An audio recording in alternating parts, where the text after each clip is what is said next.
A second. Okay, so good morning, good afternoon, good evening to everyone. We are slowly but surely getting all the different registered participants online. I see Juan Carlos over there, Raul, Diego, so far from different cities. Jens over there, Julian has joined in the meantime, and a few more colleagues will be joining in a moment. I will not take too much time now to introduce each and everyone, because we are going to be about 30 people in today's session. But let me maybe start straightforward. Sorry, but let me please, I need to close these windows, which are just popping up. Let me just start by briefly introducing actually myself. I think that, well, there is no real need for it. I'm coordinating the IURC program in Asia and Australasia, based in Bangkok. And I will now start a quick presentation of about 5 to 10 minutes before giving the floor to the experts. So let me now please, share my screen. Are you able to see my screen all? See what? Does it work? Yeah. Yeah. Okay, thank you. So yeah, basically, as you know, of course, the IURC is a global EU-funded program. In total, we have here over 130 cities, roughly about 140 cities, working together in the Americas, in Asia, and also in Australia and New Zealand. Of course, working in partnerships with European cities. And we, the ones organizing today's webinar, are from the so-called Asian Australasia team. So we, I will let you know in a moment about that. But the context of the project is to support, I need to, there's things popping up here. But the context of the project is, so to say, the wider implementation of the EU urban agenda, of the SDGs, as we all are aware of, within, so to say, the EU policy. This fits within the Green Deal, which is Europe's long-term strategy for sustainable development, as you know. Also, of course, we have been now affected by the so-called recovery package in Europe post-COVID, meaning a lot of investment and good responses to the crisis, so to say. And also, we are in the IURC program. We are following up at the first phase of the IURC program, which was so-called IUC, implemented between 2017 and 2020, in which many cities were already working in different areas, including actually tactical urbanism, or let's say wider urban development points. So the team in Asia and Australasia is, as you can see here, working in 9 countries. I think Michelle will join us in a second. Michelle is the one who is managing the program for the European Union, whereas we are coordinating the team over here from Bangkok, and you can see over there the colleagues deployed in the, or working in the countries that are participating in today's event. What do? We support, as you know, a lot of bilateral coaching and city-to-city activities, especially study visits, but also networking events. We also produce some best practices reports and some thematic reports. And our main result is, so to say, to come up with so-called UCAPs, Urban Cooperation Action Plans, that entail so-called pilot actions. Pilot actions are basically short-term actions implemented by the cities working together within the IURC. And some examples of that can be discussed afterwards. For us, I think it's very important that we have a so-called quadruple helix approach. That means we always work with city authorities, but through the city authorities, we reach out to partners from civil society, from research, academia, and from business. So I'm very happy actually today to have partners from exactly these areas over there. You can see more about the project, of course, in our website. You can see about the thematic networks that we have, and we, as IURC program, just my phone is ringing. As IURC program, we have organized several webinars already, dealing with, as you can see, many different issues. We see quite some dealing with urban food, because we had a very special feature back in 2022, while as one of the IURC pilot cities, namely Milan, took the lead and said they wanted to really work with us, especially in that area. But we have also worked on, let's say, mobility, renovation, circular economy, innovation, and so on, and we will keep on doing that. So this webinar is actually a follow-up to a series that we started back in 2021 with Bangkok, which was the so-called New Green Possibilities Forum. We implemented a series of 4 talks mid-2021, and before going, so to say, live with the study visits. And part of it was dealing especially with urban design. And back then we had already Prapan over here, who is going to speak today also, because I think it was very interesting to see, so to say, how urban design contributes to greening the city. That was the focus back then, and now we will go a little bit farther than that. It's not only greening; it's about a much wider approach that we're going to discuss today. So, what is about placemaking and tactical urbanism in public spaces? That's the title of today's webinar. Well, I mean, I don't have to explain to you this concept very much, and I think Ryan, our first speaker, will give you more hints about that, of course, in a moment.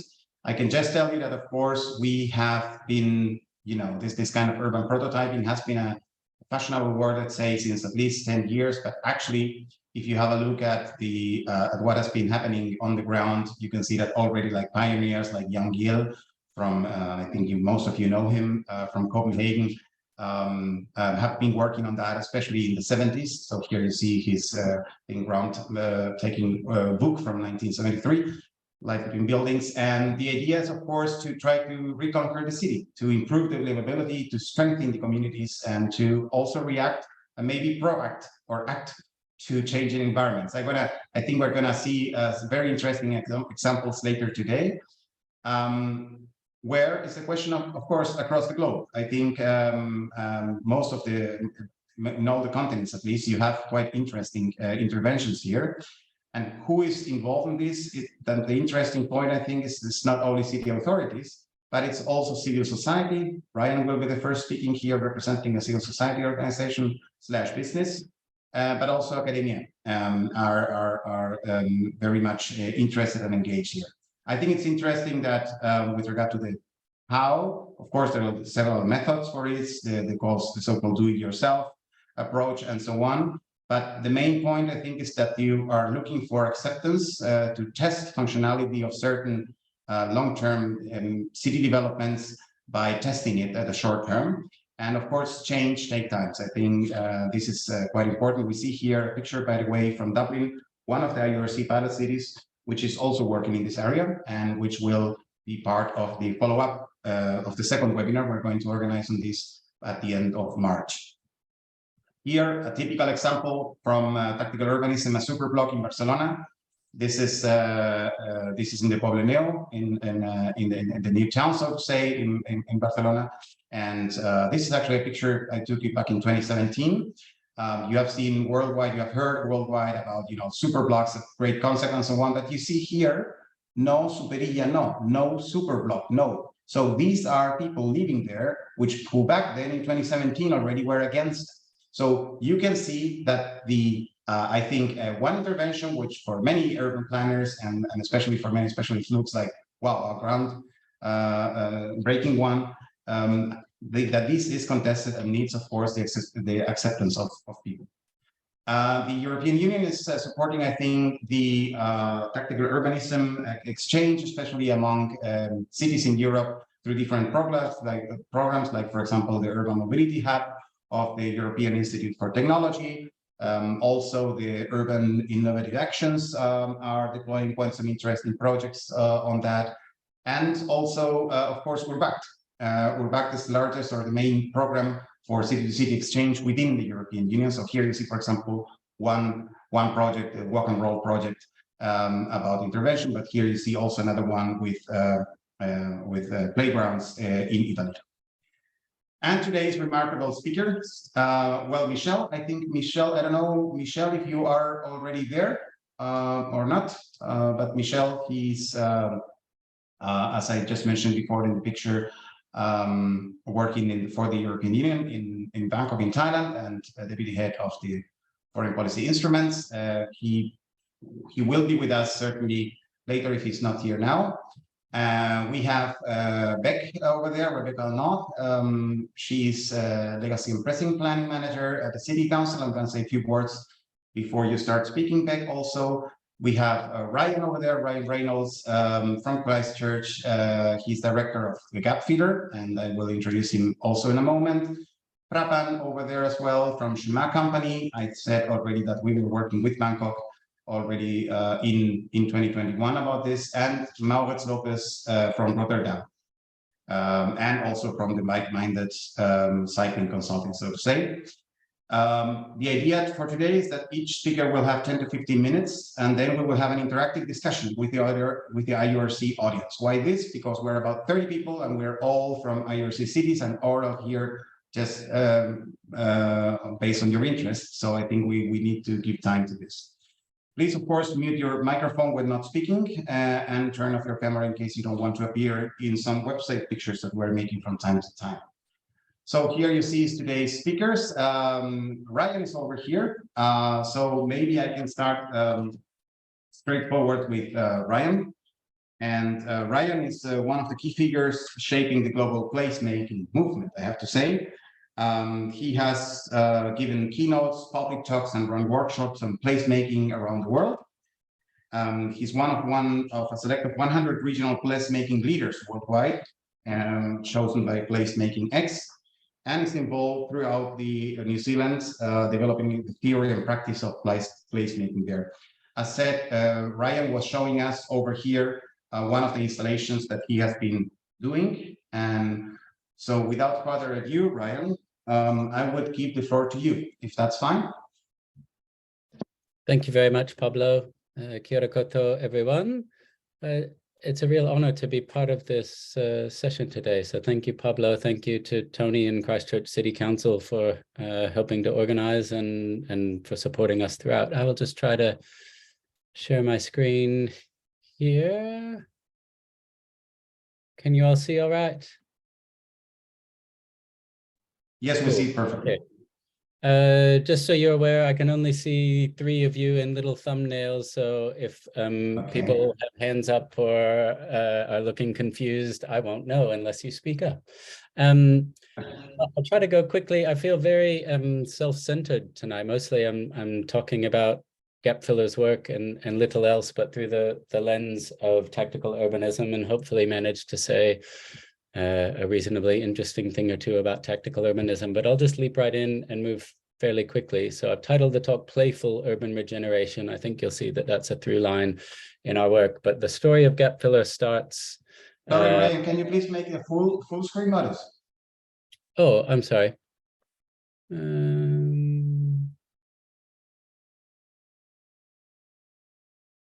Yeah, there you are. Perfect. Thank you.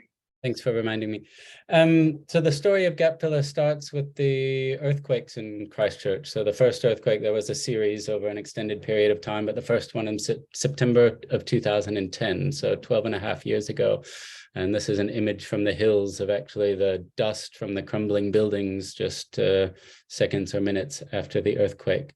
So the context that we were operating within from a start was this in the central city, where buildings had been demolished. And I guess from the start, we had a slightly different approach to tactical urbanism in that we weren't operating in public space. We were operating in private spaces and turning these private spaces with permission from the landowners into temporary public spaces. And you can see this, our very first project, how on the cheap it was done, very lo-fi, rolling out AstroTurf and furniture from the dump, and effectively turning it into an open mic.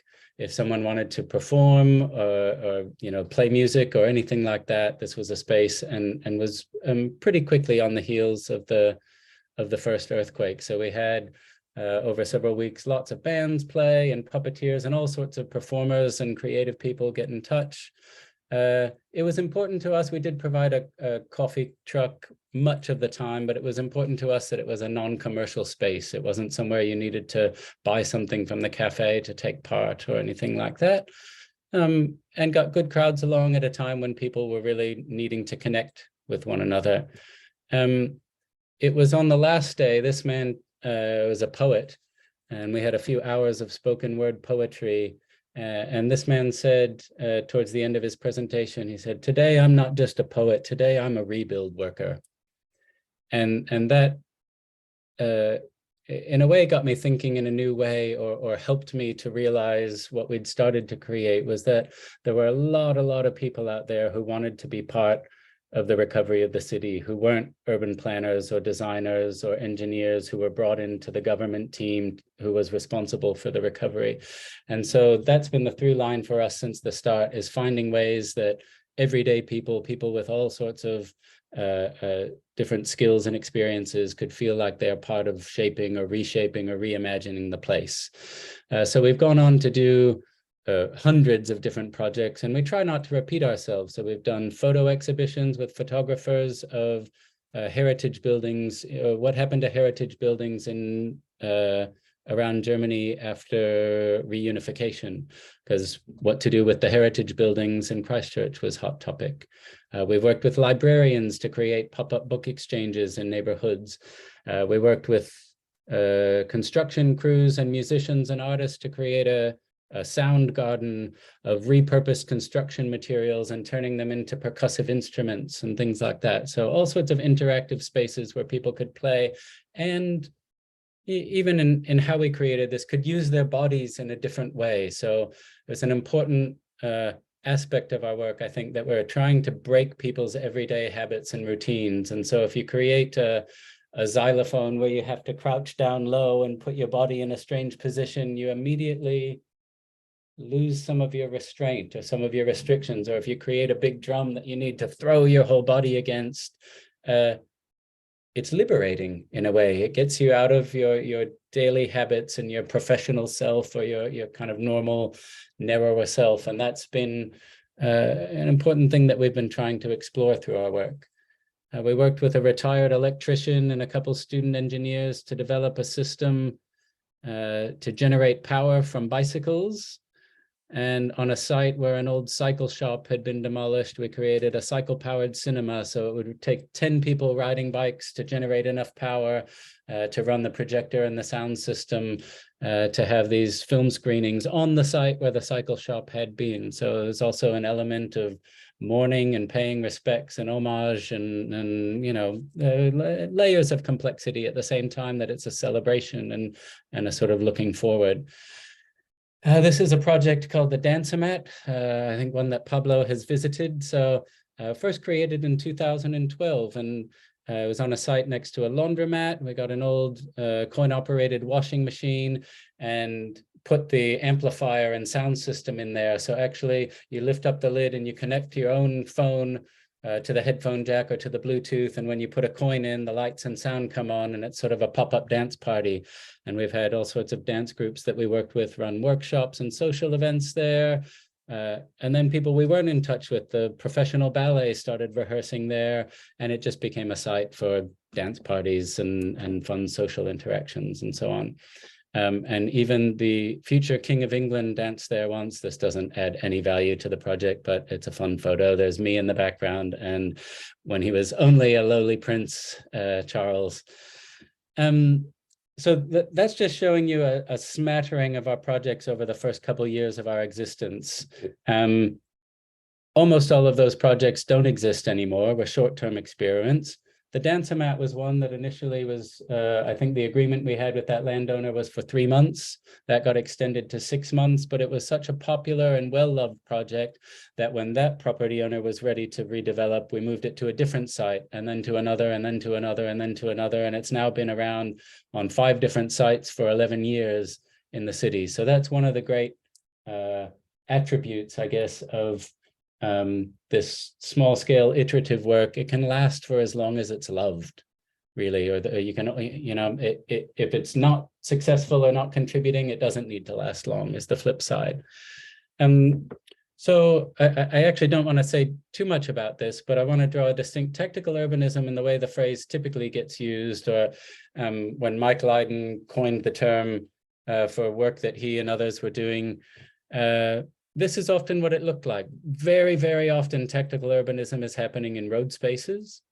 In the early days of tactical urbanism, it looked very much handmade, done by citizens with stencils, cones, really primitive materials and low cost.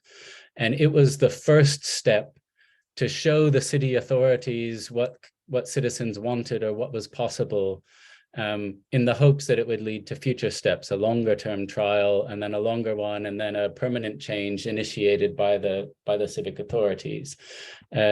Equally, projects like this, where you can see it's very hand-built, where a bunch of shops or restaurants kind of extend a barrier out into the roading space and claim a bit of space to have tables outside and outdoor dining to improve sociability and so on.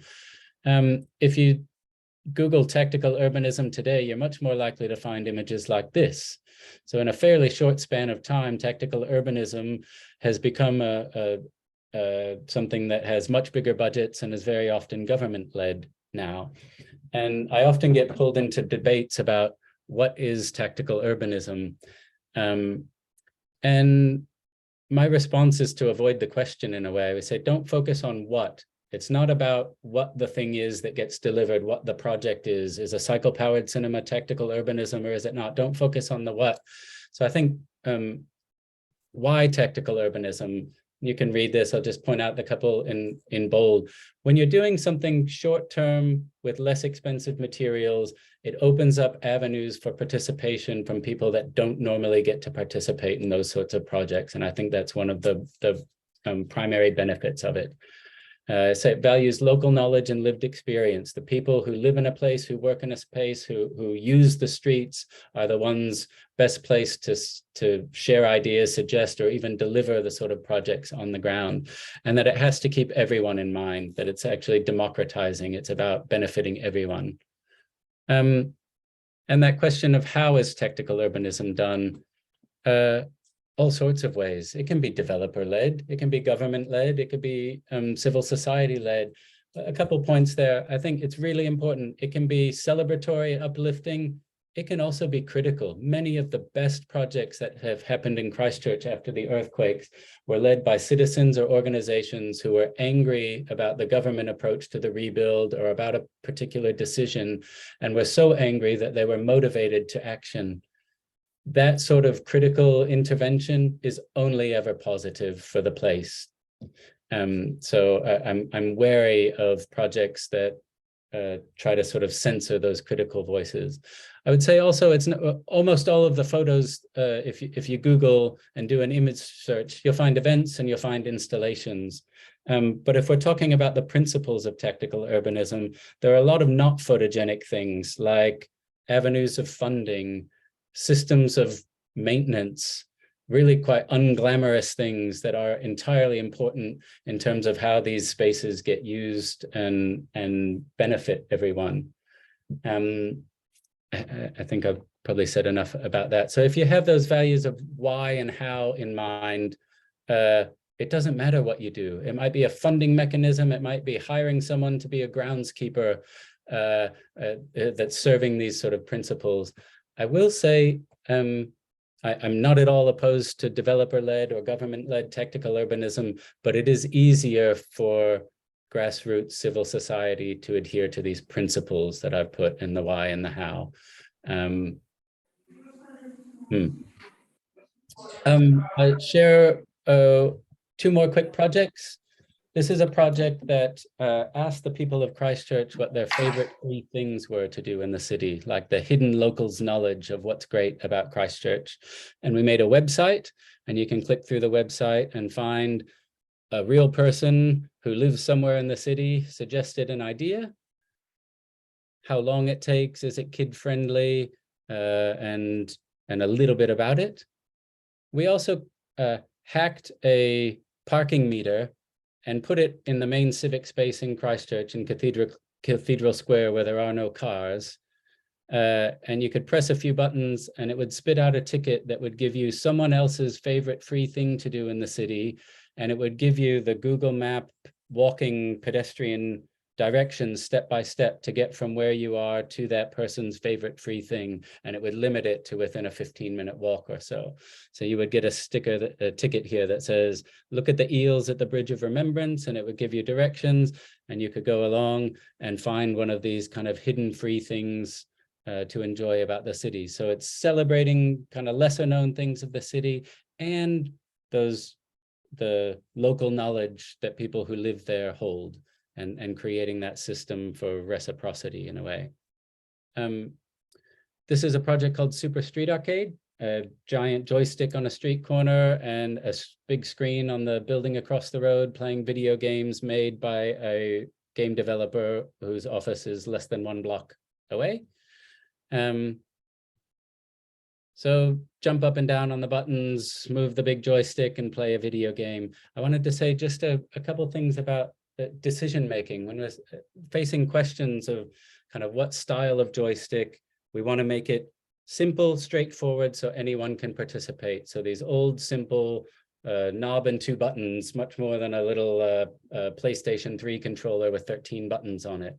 How big to make the joystick? Big enough that you need a friend to play, right? Because the aim is to create those social interactions. What style of game or how hard to make the game? We actually decided to make the average game time only about 60 seconds, a very difficult game. The reason being not to frustrate people, but because this woman walking her dogs is going to stop and watch for about a minute. And what we want to happen in that 1 minute time that she's standing there is those kids' game to end, because that's where the opportunity is for them to turn around and say, did you want to play as well? And for that social interaction, a chance for someone to meet a stranger and increase that sociability.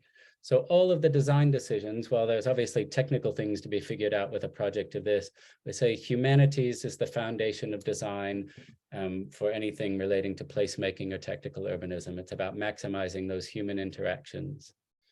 I've got just about 1 minute to go, Pablo. Cool. Please go ahead. Great. So here's some images from the project Pablo indicated a bit later, where we're working in the central city across 6 city blocks that are slated for residential development, 1,000 new homes to be built, and we're creating community projects on all of the sites that are awaiting future development. We've been doing this particular project, this program, for quite a few years now. This is a little annotated map of the new developments as they're coming on and all the different community projects that have been on this land. None of these projects will stay on these sites. None of these projects will influence what happens on that land afterwards. And I think this is atypical and not usually thought of in terms of tactical urbanism, but I believe tactical urbanism doesn't need to be spatial. It doesn't need to be an experiment in a road, a temporary cycleway, in the hopes that you will influence permanently that same space that you put the temporary cycleway in. So I'm much more attracted to your phrase, urban prototyping. And there's a phrase that we use here at Gap Filler, prototyping for the civic imagination. So the idea that what we're thinking about, talking about, trying to influence is the whole identity of the city, the ideas of what's possible in the city. And we'll use whatever space we can to have those prototypes and to further that conversation. But the long-term impact doesn't need to be in the same place that the experiments took place. And I'll just close with, I don't know, one of our taglines that we like. We say, we strive to make the reimagining of the world joyful, tangible, and infectious.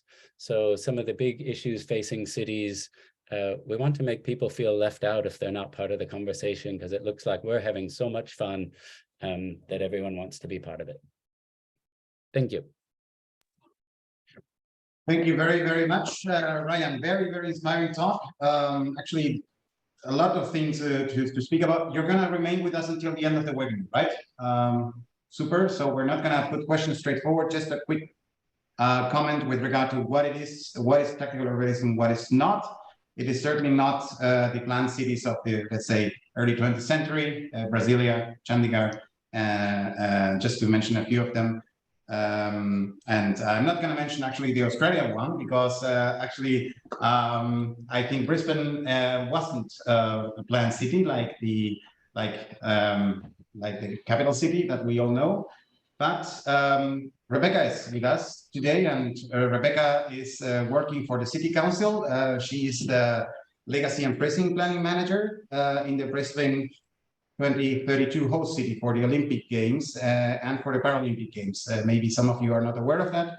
Brisbane is going to host the Olympic Games in 9 years' time. And Beck is full of work planning the city accordingly.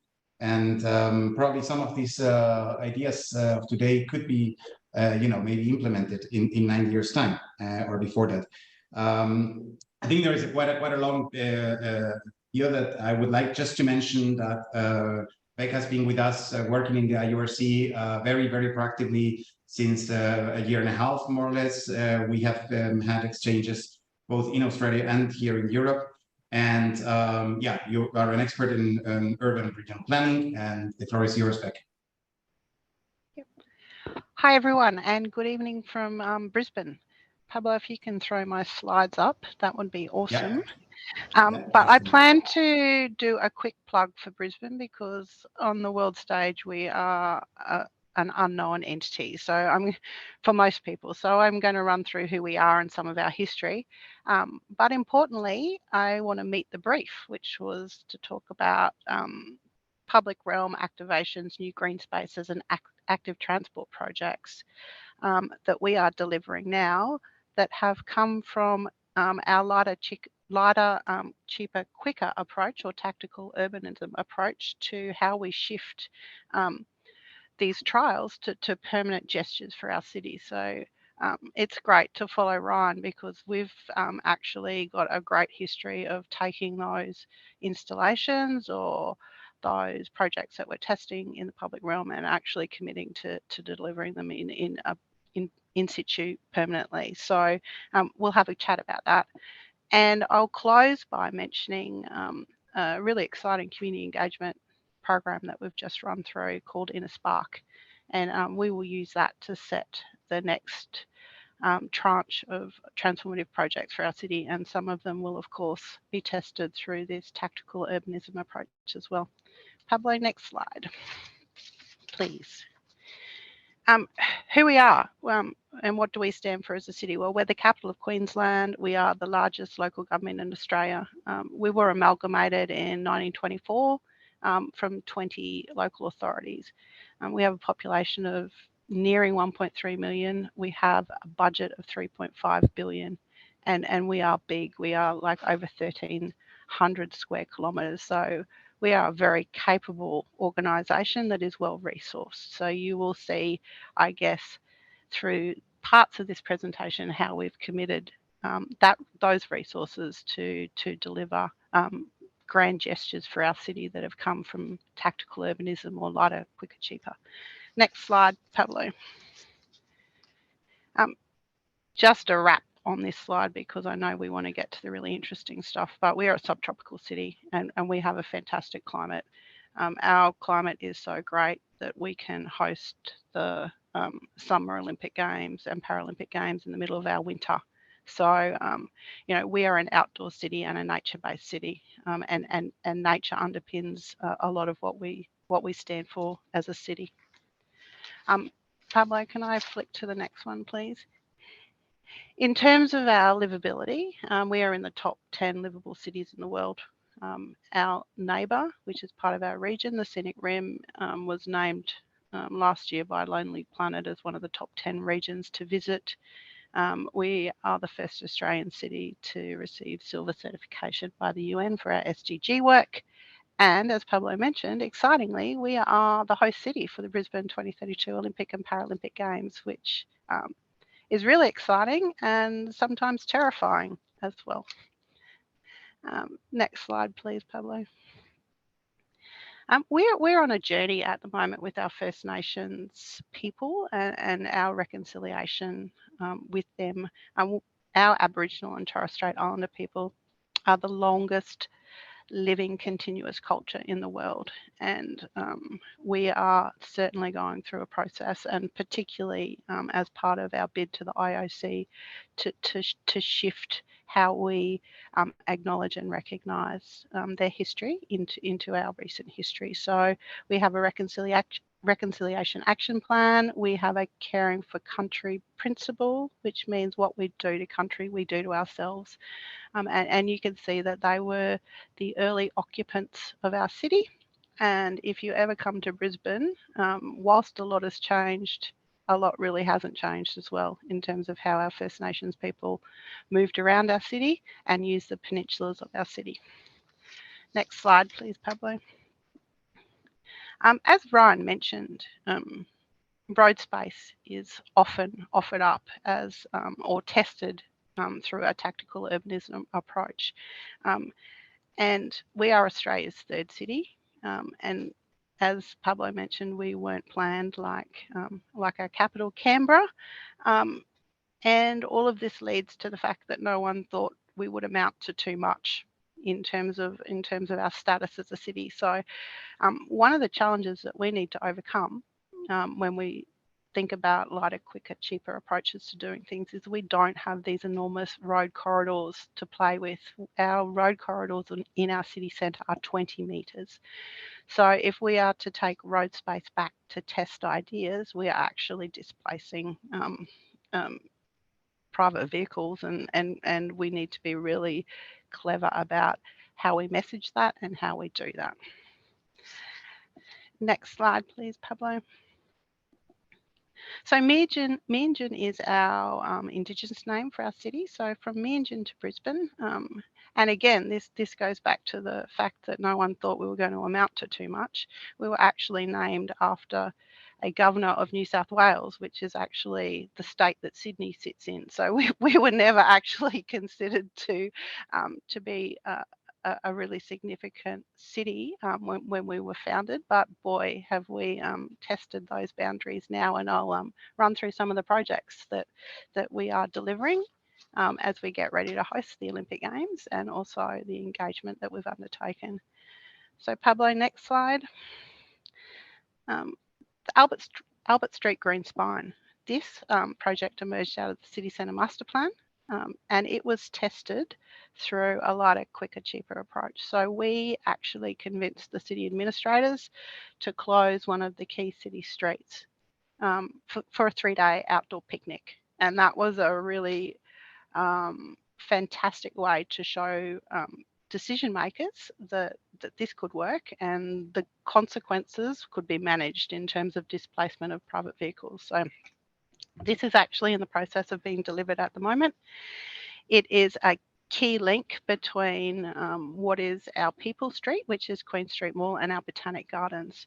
And it is envisaged as being our outdoor living room. So it is located in the core of our very tight-knit walkable grid in the city. And it is that place where you can relax, engage with nature, and get out of the hustle and bustle of the city.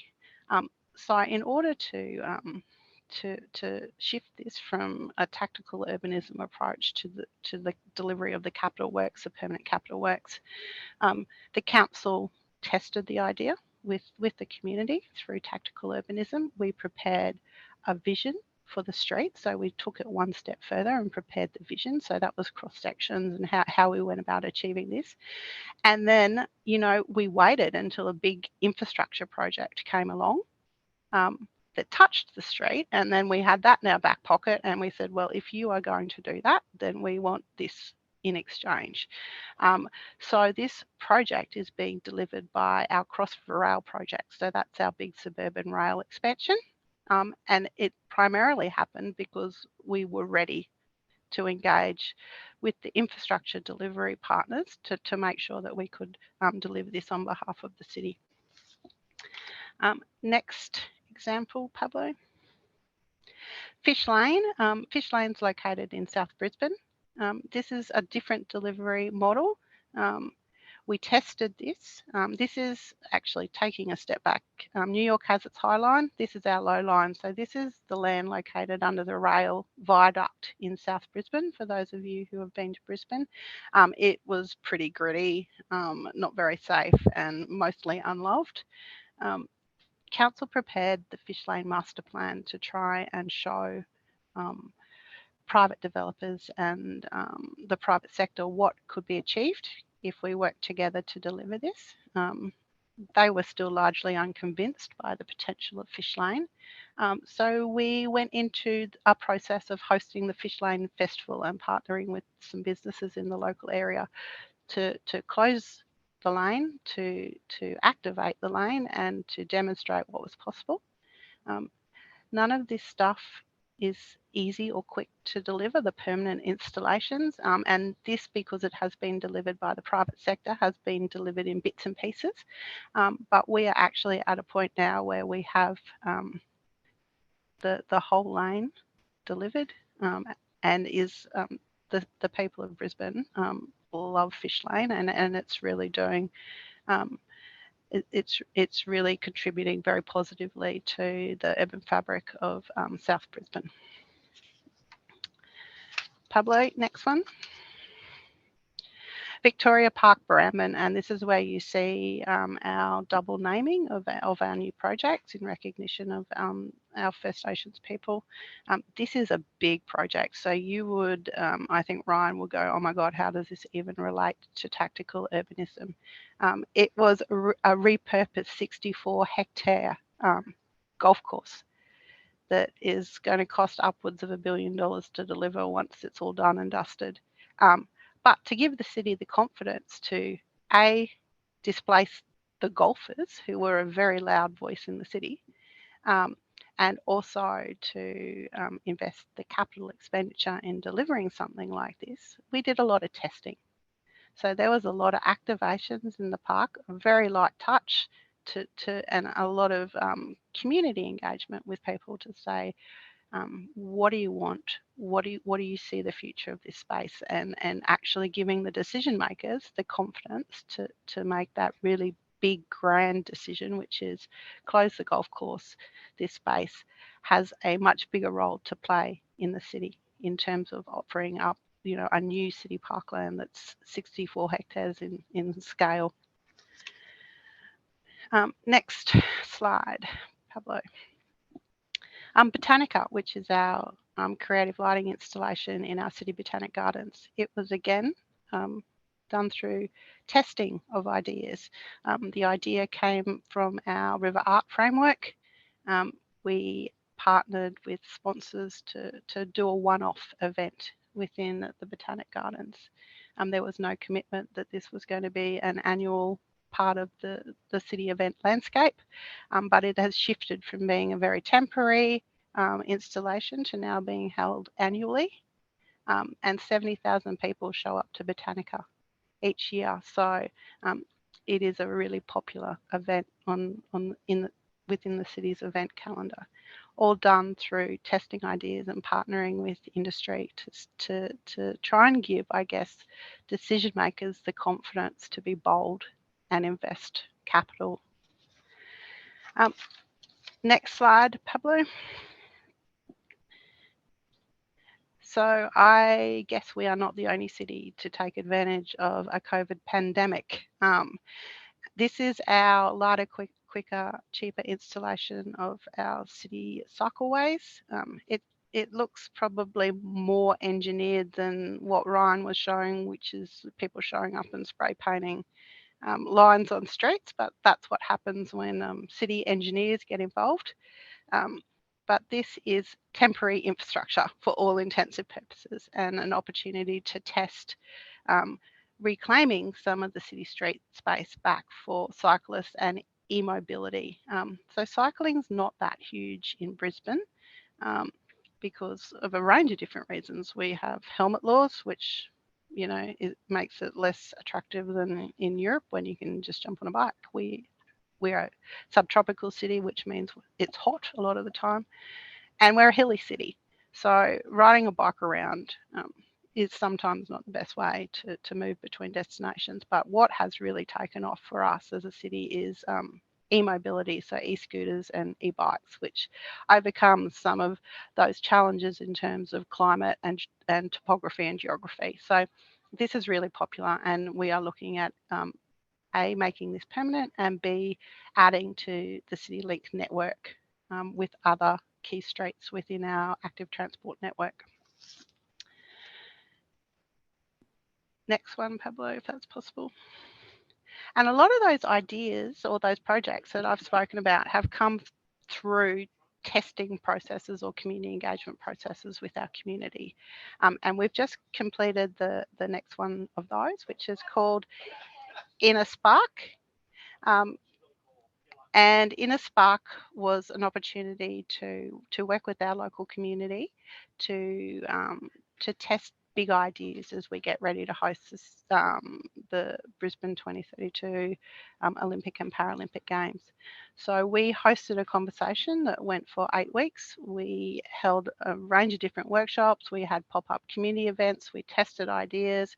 We had an overwhelming response to our call for ideas. So we had an interactive platform where people could pitch ideas. Some of the images that you see on the top of this slide are actually what people put together as their ideas. So there was a lot of effort that went into our big ideas. We had nearly 700,000 social media impressions as we went through this process. So that's not bad for a city that's 1.3 million. We had over 2,000 ideas submitted to us. We had nearly 30,000 votes on our interactive platform for our big ideas.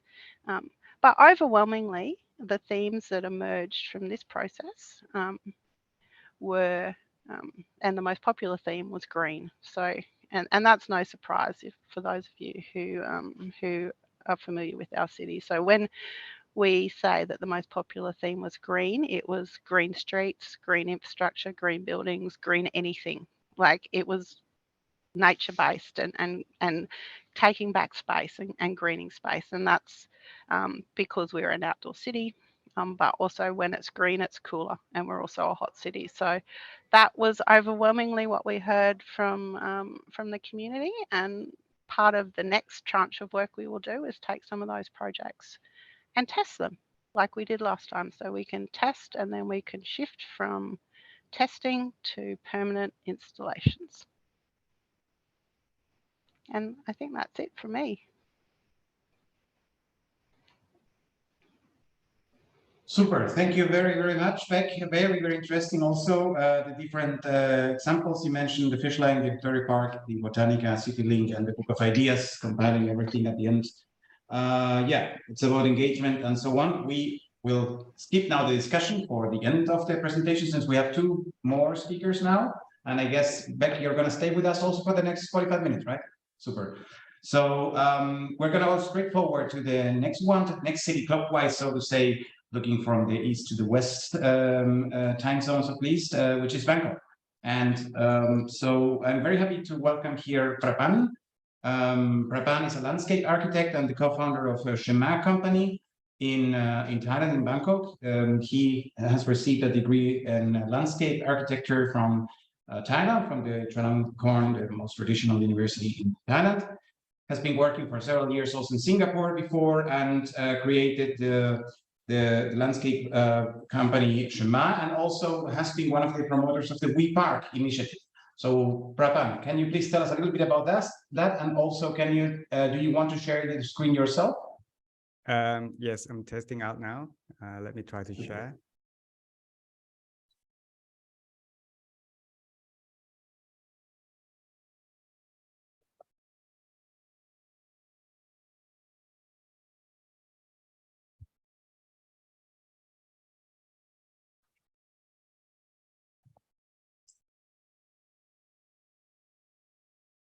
Okay, can you guys see the screen now? Yes. My voice yes, is okay now, right? Yes, perfect, super. Okay. Thank you. Okay, thank you for introductions. So basically, I'm Prapan from Shema. Mostly I practice as a landscape architect, but we also coming up with the idea to create the V Park platform to really deal with some other challenges that that our cities is facing. So just give you a background of Bangkok a little bit. Of course, Bangkok is a megapolis cities, which also have the tendency to overgrown into a big concrete mass over the years. So this creates much problems to the cities. From the last time we used to be more agricultural based cities, but now it's all of the buildings and roads everywhere. So this creates a lot of problems for the city dwellings, and it has become intolerable for most of the people who live here.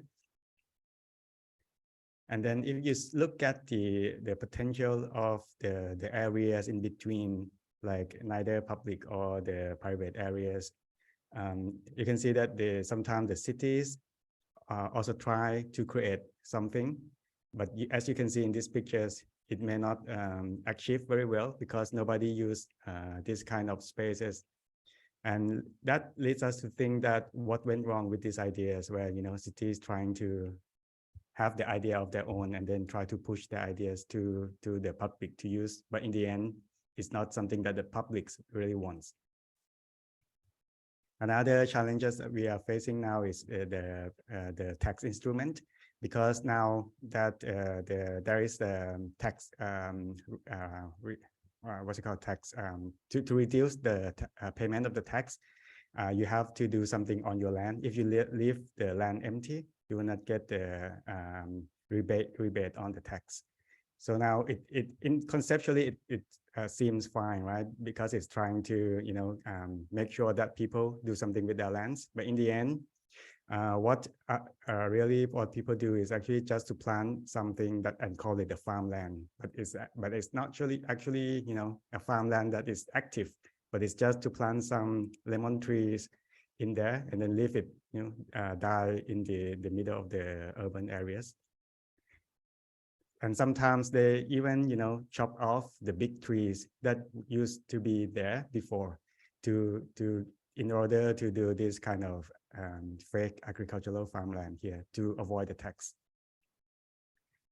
And of course, there are a lot of underutilized areas underneath the highways and the railways.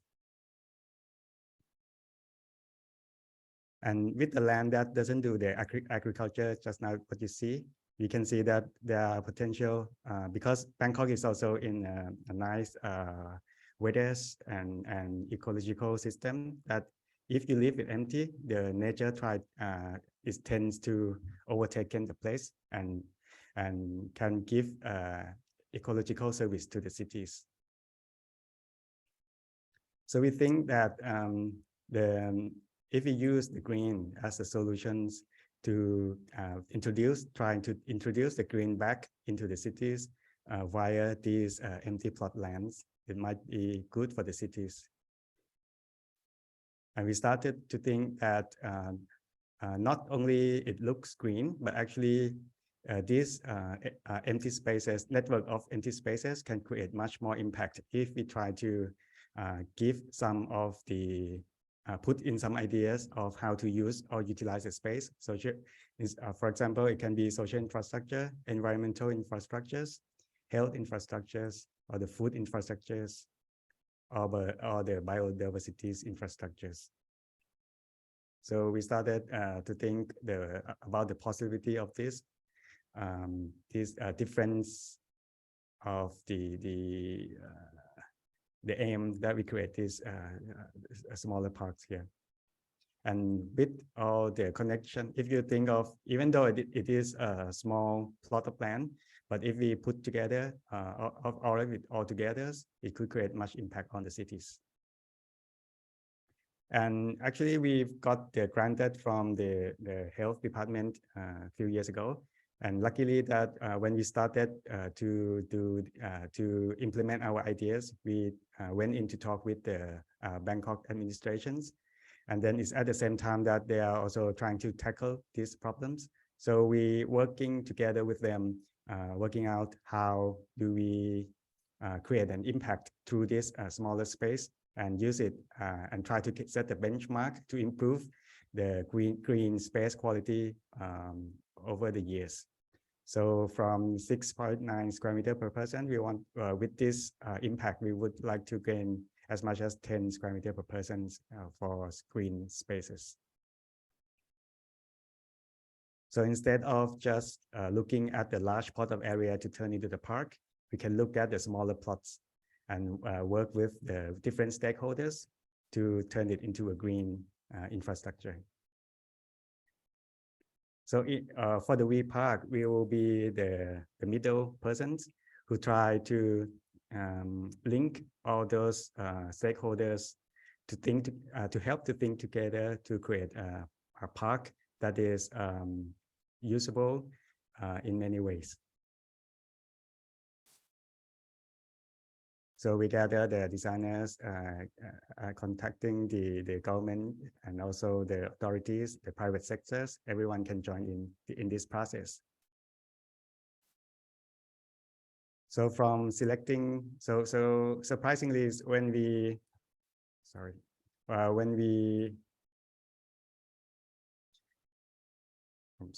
Okay, so surprisingly, when we start to talk to the BMA, Bangkok administration, they do have a lot of this land ready in their hand, but they don't really know how to, utilize them. So we started to look at the potential land first, and then use that as our prototype in the initial part of our projects to try to come up with the ideas to let people think together and then create together. And then in the end, once we got the designs already, we'll also thinking about how do we raise the fund to help support the place in the long run. So far, and understanding the actual reality on the site, we start to realize that each plot of land has a different attribute.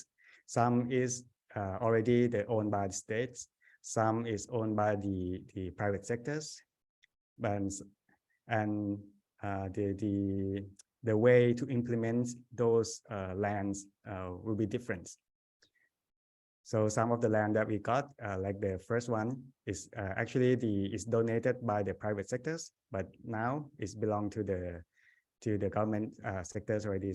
So actually, when we started out the V Park concept, they have their own designs that were to be implemented at that moment. But luckily, we joined in, and then we presented to them, to the administration, that maybe we should think of the new way to create the park, not by just impose your idea in. So the first one is the one that we went in, and then we helped the Bangkok administrator to talk to the communities to really work together with the communities to understand what's the need on that location itself, and then try to create the designs that is reflects the needs of the communities there.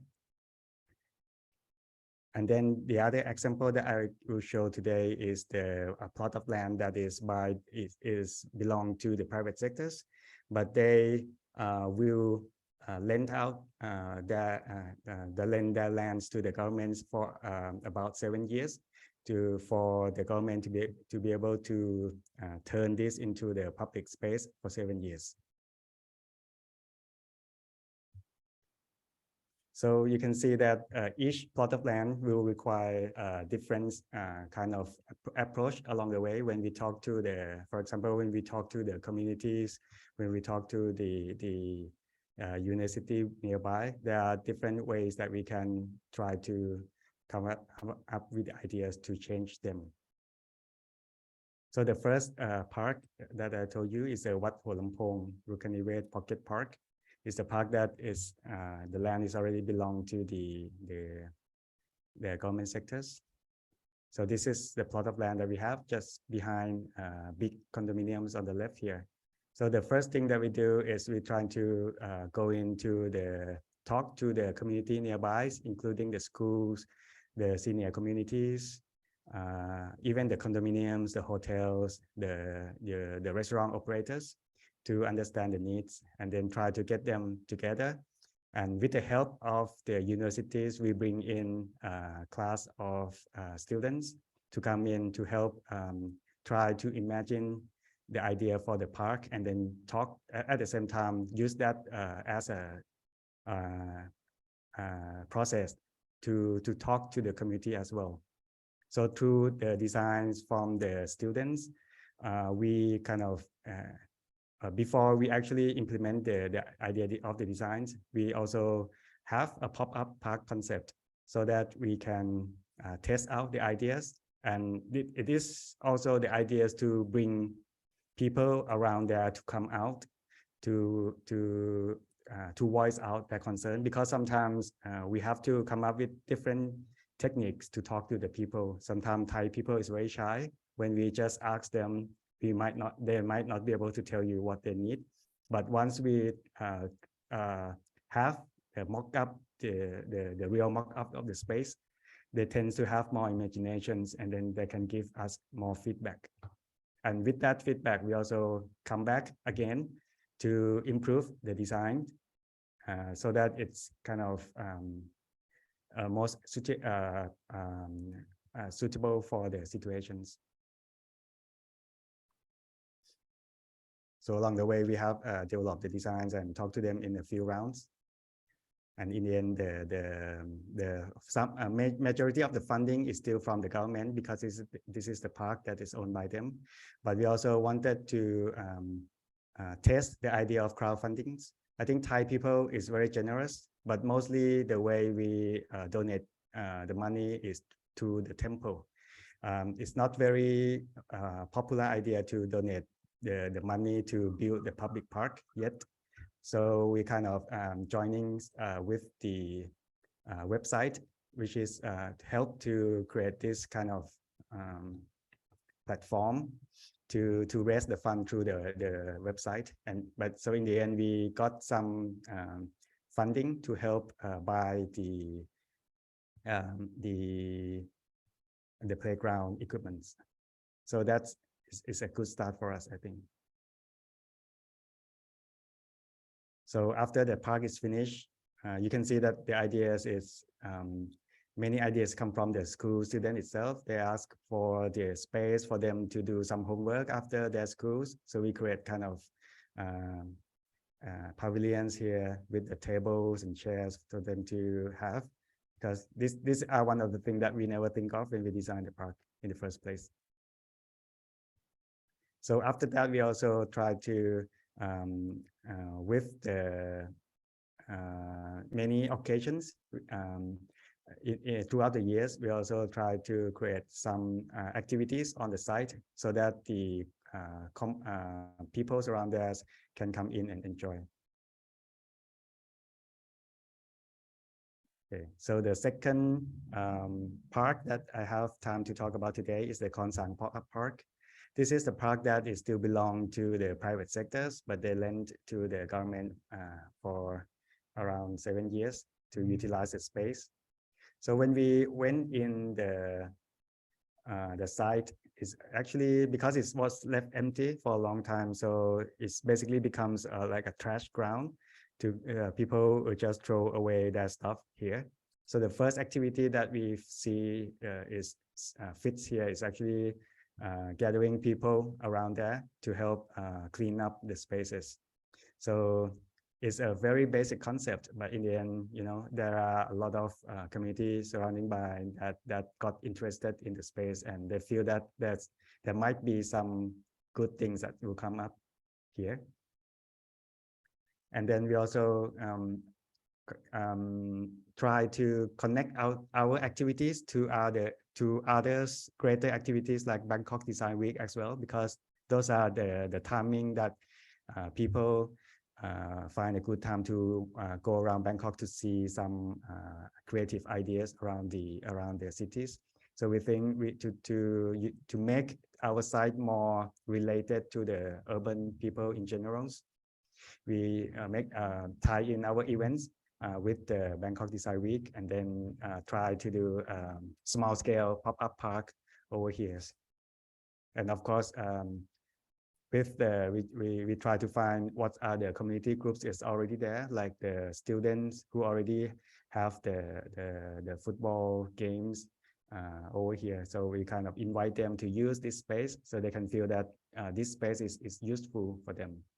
And then at night, we also try to stage a outdoor cinemas, which is quite lovely. So also at the same time, we invite experts to come share ideas and then listen to the needs of the peoples around the area as well.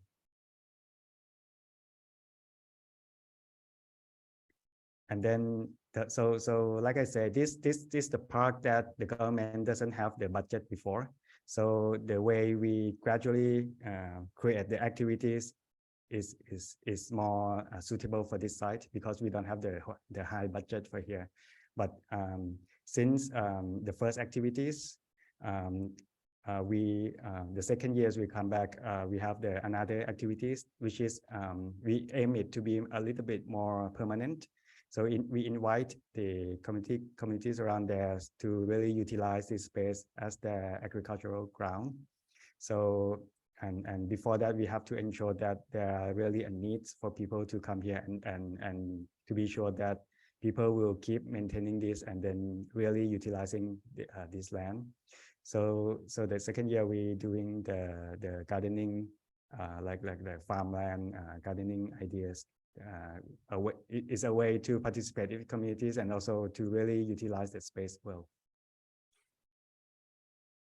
So for this plot of land, we still haven't gone into the permanent stage of the park yet. But at the moment, at the same time that we're doing this, the BMA government is also trying to finding the real budget into this park as well.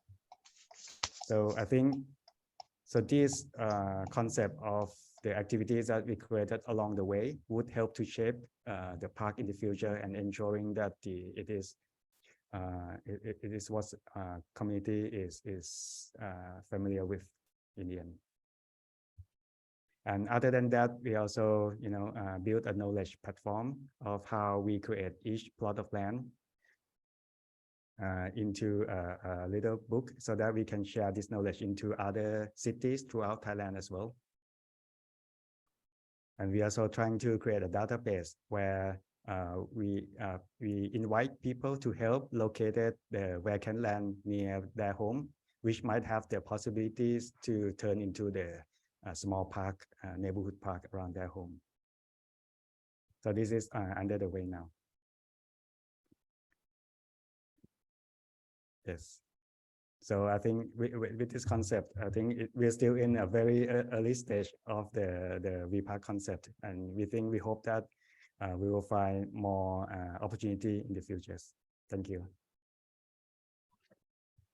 Super. Thank you very, very much, Levan, for this very, very inspiring talk. Also reminding us about the beauty of projects like in Kuala Lumpur, Hobart Park, and Long San, and also the importance of ending up with database knowledge management platform and other solutions. So we're going to come back to the discussion in a moment, and actually this closes a little bit the look into, could you please stop sharing screen? There you are. Thank you. So close the look to, let's say, Asia Pacific, best practices and challenges and solutions. And it would be nice now to have a look to Europe. And I know we have several European cities here. I see Vitoria-Gasteiz, for example, over there, but also Messina. But today we have Moritz with us, who is from Rotterdam. And so let me give the floor to Moritz in a moment. He is a principal design consultant and the founder of Bike Minded, offering 18 years of creative design and engineering expertise in a broad portfolio of bicycle infrastructure and innovation projects. We met each other, as I mentioned at the very beginning, during the study visit of the Korean city experts to Rotterdam 3 months ago. And I am very happy, Moritz, that you volunteered to show us a little bit more about what you're doing on tactical urbanism and cycling. So the floor is yours. Excellent. Thank you for the introduction, Pablo, and everybody. Great to be in this session. Nice opportunity to talk about my favorite topic, that is cycling. I have to say, I love it. My company, Bike-Minded Design Consultant, is really much focused on cycling, and actually our motto is co-designing a cycling-friendly world. So we collaborate with cities and regions and professionals and people across the world to develop cycling as an everyday means of transportation that is safe and fun and healthy. And yeah, we really believe that cycling is it can be a very powerful tool in reaching the goals that we have today, and can help with current challenges.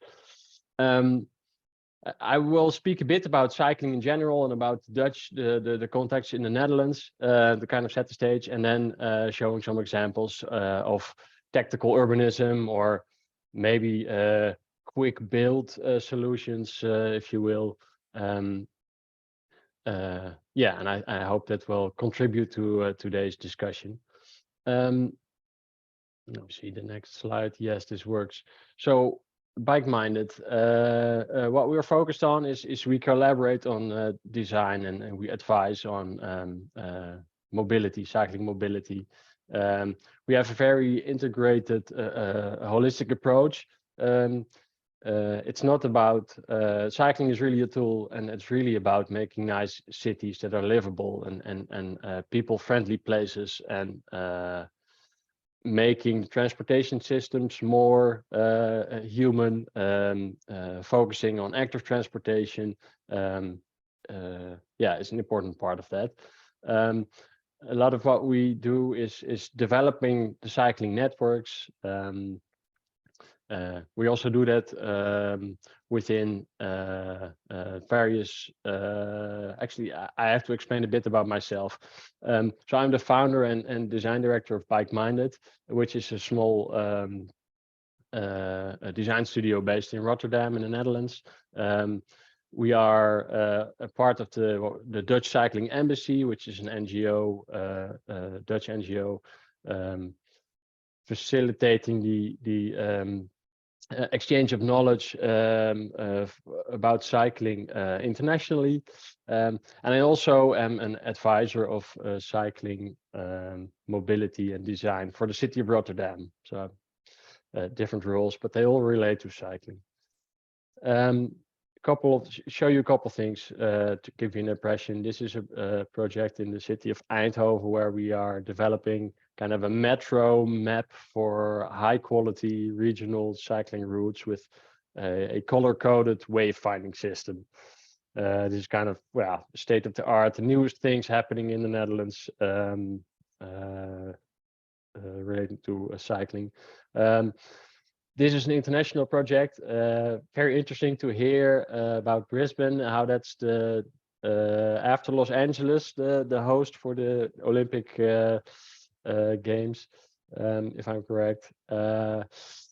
This project is in Los Angeles in California, and it's a 15-kilometer cycling and walking path along the LA River, and it's one of the projects that the city has committed to realize before the 28 Olympics that is hosted there. And I've been in the design team with Bike-Minded since 2018, I think, and we're kind of well underway getting into more detailed designs later this year. That's on the other side of the world. Interesting to be part of that coming from the Netherlands. This is, if you're interested in the cycling topic, maybe you can make a screenshot or a quick photo of the screen. It's a free download link to English translation of the book that Bike-Minded wrote together with the Dutch, the Ministry of Infrastructure and Water Management, about the role of cycling in large infrastructure projects. All the people building highways and railways and doing all that work, thinking about big numbers, big projects, but then having them think about, hey, we can actually reach our mobility goals also by thinking about traffic on a more local level and help to fight congestion on the highway by improving cycling and walking on a more local level and allowing for a more mode shift. Even in the Netherlands, I think this is interesting to note that the Netherlands is already a cycling country, but we still see lots of potential and benefit in developing cycling even further. Yeah, to sketch a bit to you the cycling in the Netherlands. So mobility is not really today's topic, but it's my angle, so I'll explain just briefly a bit about it. Here's some figures and data about the Netherlands and about the role of cycling in the Netherlands. I think it's interesting to note that over 25% of all the trips made in the Netherlands, all the journeys, they are made on a bicycle. That's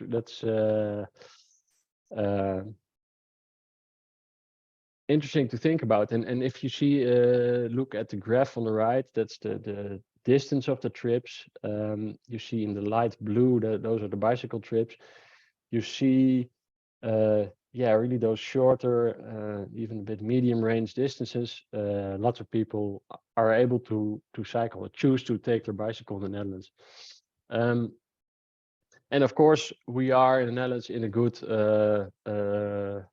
situation because we have, I think we are lucky, and it's a whole story by itself, but we have developed good high quality cycling infrastructure for decades already. And I think we are, I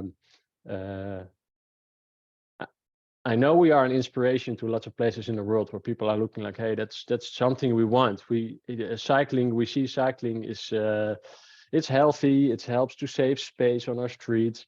It makes cities more livable. It doesn't make noise, etc., etc. There's lots of benefits to that come with cycling.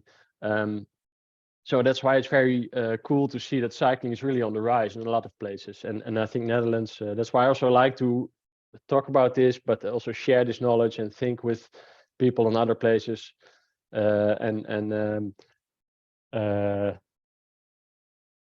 Talk about the journey that we made in the Netherlands in the last decades, because we did a ton of things wrong and now we come up to kind of things that do work, and hopefully that can make the transition faster in other places.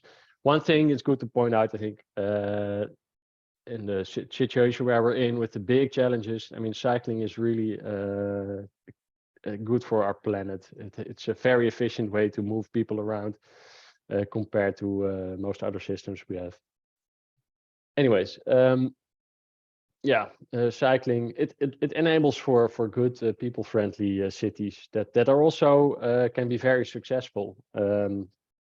That's the thing with cycling. It's very democratic. It's low cost. There's traditionally less lobby power behind it as well. I have to say, like the big industries, they have a big say in where investments go. So a lot of that has come from automotive side and public transportation. But I think cycling is gaining traction across the world, and that is being recognized as a good mechanism to create livable cities. Briefly about the Dutch Cycling and Network. We talk about cycling, but we are considering lots of different types of cyclists. It's very practical on the left, everyday cyclists, commuters, cycling logistics, students, children going to school. And on the other side of the spectrum, recreational, leisure, people going out into nature, maybe people learning how to ride a bicycle, and all those different types of cyclists, they all make use of the infrastructure. So that's something to keep in mind. And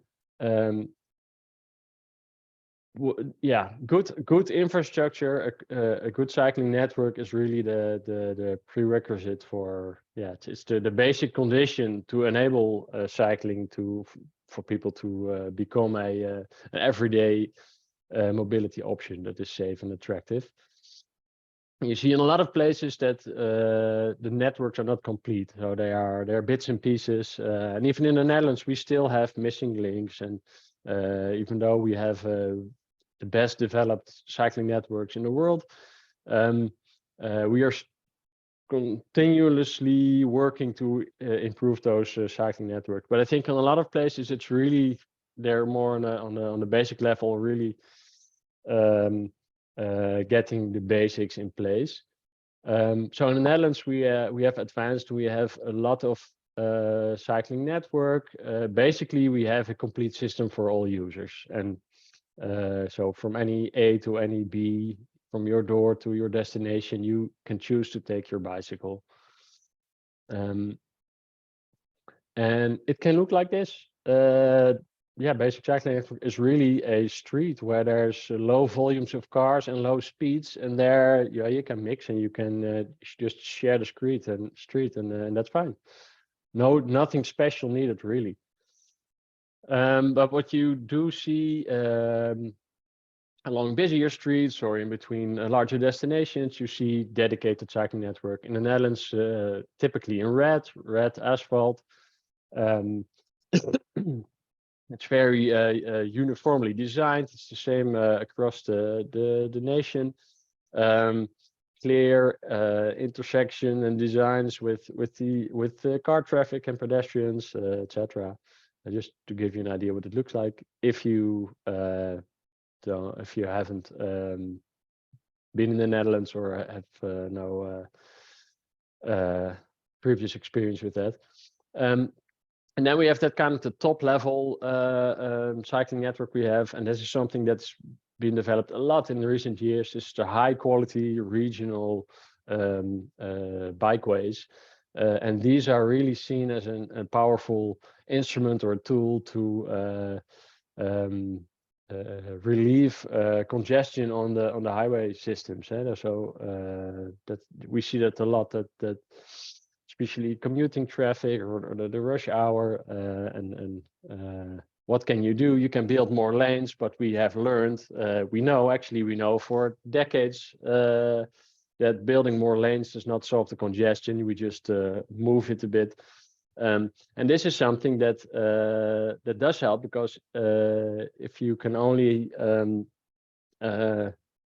realize a small mode shift, a small amount of people that are in there travel by car and they choose to do that on a bicycle, then you lower that's just a small percentage, but that really helps to reduce the congestion and take the peak of that. And in the Netherlands, this is you can say like, oh, it looks great in the Netherlands, so well done, we're done, we can go on a holiday. But that's really not the case. We are constantly challenged by reality, and there's lots of new developments. And as we have a good infrastructure network for cycling, or I should say things on wheels that are human powered or even electric, and we see lots of more diversity in recent years. Speeds go up, volumes go up, so it's getting very busy on our cycling infrastructure. So we need to widen, create new routes, better routes, and that's the same challenge. That's universal. We need to find space in the highly built up areas in the Netherlands.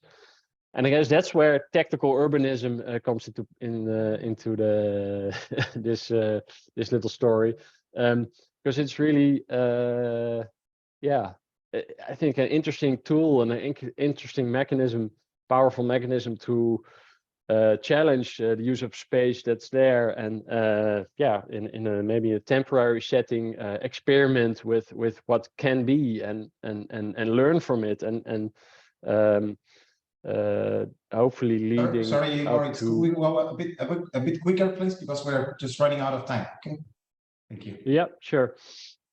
So tactical urbanism is a tool to go quicker than building infrastructure that can take a very long time. So a couple of examples from Rotterdam.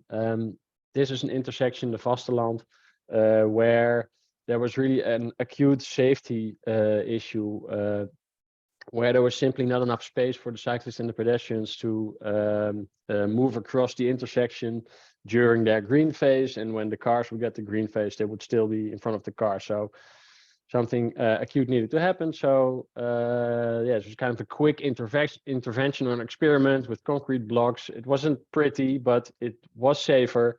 And that actually led to a lot of political debate because there's a high, yeah, it's busy for all modes, also for cars, so they didn't like their space to be taken away. But in the end, now this will be made in a permanent version. So by doing something temporarily quick, it's kind of pioneering and a first step towards permanent change. This was also the Parkade in Rotterdam, which was at some point very dangerous. There were kind of road races going on here, and the cyclist got very badly injured here, and then kind of more or less overnight, there was traffic calming measures, and yeah, these are kind of quick build infrastructure interventions that have been done to create safer cycling conditions. Another experiment in Rotterdam, and this is recent, it happened last year, a very busy historic shopping street, and it was always traffic chaos, traffic, parking on two sides, traffic in two directions, cycling all over the place, but not enough space for all the things happening there. The idea was to make it into a one-directional street, and there was lots of opposition from shop owners, etc., and from the neighborhood. But by doing an experiment and making it temporary, it was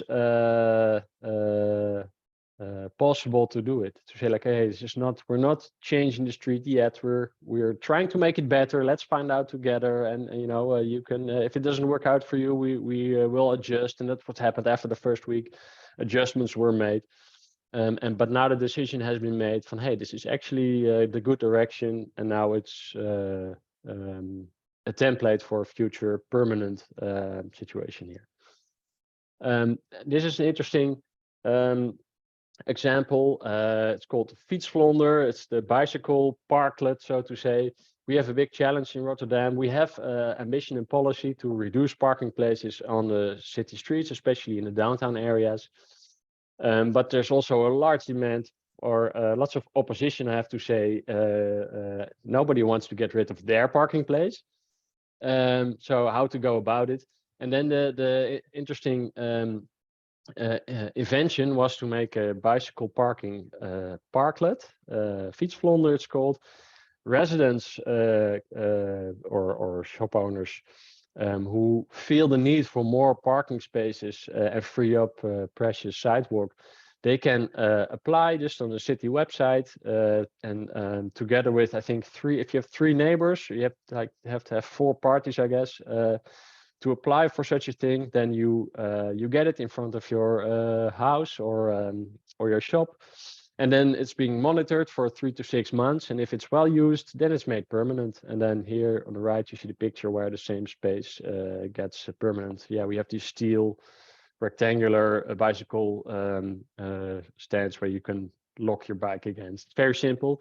And then the unit itself is freed up and can be applied another place in the city. So parking place by parking place, the city is being transformed. Car parkings are being transformed to bicycle parkings, and it's very democratic. It has a temporary component, and it has been going on now for a number of years. And slowly but surely, that's really transforming the city. And finally, I want to close off with a larger experiment and something we've seen a bit before, but this was also a temporary installation experiment to make a traffic cut a couple of directions of car traffic on a big intersection in a downtown area of the city. And it was done with nice green park-like and temporary furniture and it's also was successful and led to now permanent designs that are being made for this location. And then finally, to end with this project, was a quick build project that I worked on in California, where there's really a kind of restriping of the street. So the picture is a bit falling off the screen at the bottom. But what happened was there was lots of space for cars, and we introduced a buffer protected bike lane. And this is a pilot phase, and in the next phase this will be made permanent with landscaping buffers and a more green streetscape. So also a quick first step towards a permanent other street design. Well, that was it. Thank you for your attention. Thank you very, very much also, Moritz, for this very practical example. Practical examples, especially at the end of your presentation. And generally speaking, the important role of cycling on it. So I know we are running out a bit of time, and especially for the colleagues in New Zealand, it's very late. Also in Australia, it's quite late. But I know Beck works until pretty long in the evening. So, but I would give the first word, I would say, to the colleagues in New Zealand first to react and to provide a few views from your side. I know Tony is with us, of course, Ryan, Julian has left, I think, in the meantime, but Ryan, Tony, would you maybe give a quick reaction first to the presentations by the others? Tony, I think you're, yeah, there. Thank you very much.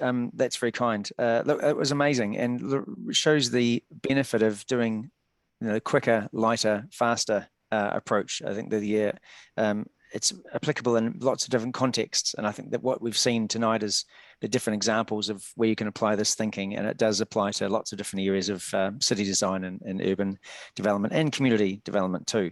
So really, really enjoyed that. I don't know if I've got any particular examples other than I really like the Brisbane book of big ideas. I thought that was a very fantastic approach. And we did something similar for Christchurch after the earthquakes. We ran the Share an Idea community engagement and had asked some big questions for the city about what they wanted the city to be like for the future. And we also received a huge response. So having very broad, open questions to the community enabled a very open conversation with the community that allowed everyone to express their views and hopes and dreams for the future. So I'm going to, after this session, look up your big book of ideas to see if anything resonates for us here. But I really love the idea that you had interactive platforms as well, and we did as well, and that was proving to be very effective to engage people we especially didn't hear from. And that was a theme that came out in Bangkok as well. The physical spaces being tested allowed different voices to come forward and share their views on what, in this case, it was a park in Bangkok, but yours was, of course, the whole city. So it shows that these sorts of tools can actually really gather people's views and perspectives to help shape what the future might look like. So thank you for that. Yeah, thank you very much. Please. I just popped the link to our Book of Big Ideas in the chat, so you don't even have to go searching for it. Super, thank you very much. Ryan, maybe from your side. Yeah, I guess I'm assuming in some of these projects, like I really love the Albert Street Green Spine in Brisbane, excuse me, and that it started with this idea of the 3-day outdoor picnic. And I think nobody maybe said it explicitly, but some of Moritz's projects on the main shopping street as well, the idea that you try something in the short term. I think generally you scale the project, especially the duration of the project, to the amount of disruption. People have valid concerns, and so you do a first version that, the greater the concerns, the shorter duration you choose. And that gives people a tangible experience of something, so that they're basing their feedback, their input, their reactions on an actual experience rather than on an assumption of what it will be like.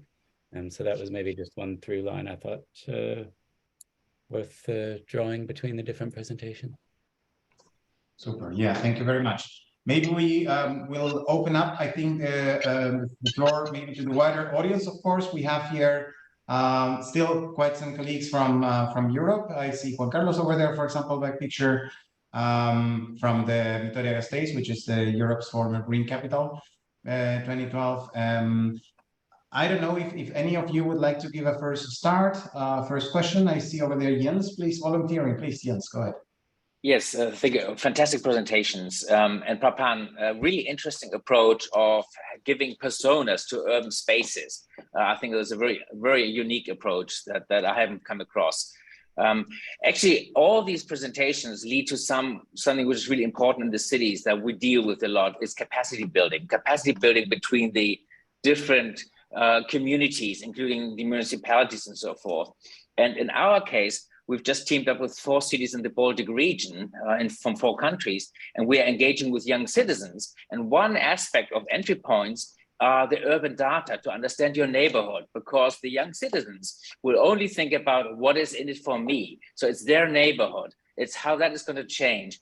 And then we look into temporary activation, which we've seen with Ryan's work, but we also look into how do we get from urban experimentation to permanency? So it really has a long-term meaning. And that needs to be measurable over time. So that's why we think building capacity with urban data between, in our case, the mayor's office and actually children aged 9 to 13 and first-year students will build these capacities. And I see a lot of potential in all of the 4 presentations to this means. Thank you. Okay, thank you very much, Jens. That's the importance of data, of measuring, yeah, so thanks very much. Comments, questions from other colleagues? I see Sandra is also with us. Sandra, can you please provide your views? Yes, I was just commenting in the chat because I don't know if there were more questions. I would have a lot of time, but I have a question. I think we learned a lot after the COVID crisis, especially in the transformation of public space. I've seen some examples of how you take the cars out of the parking places of the road to increase the number of terraces or to put some other uses. I wanted to ask you guys if how have you handled with the different departments of the municipalities? Because sometimes you will have, I see Rebecca smiling. This, I think, as a challenge. You have the people from mobility who will be very mad because you took away parking places. Then you would have the people from public space or from the economic side very happy because businesses are increasing the possibility of receiving clients. But then the politician won't be that happy because residents are very mad because there's more noise.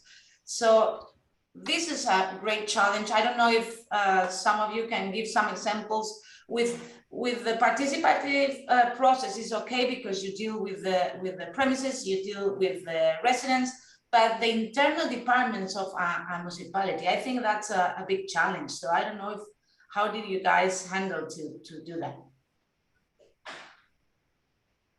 I can have the first crack at that answer.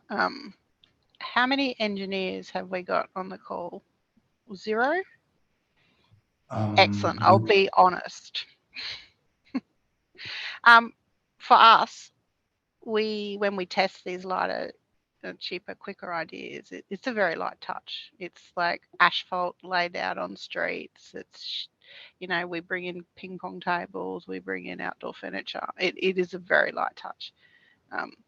As soon as that progresses to the next stage, so as soon as detailed design happens and as soon as the engineers get involved, everything becomes more expensive, more overspec'd, more permanent. I mean, even you saw that image of our temporary bike lanes.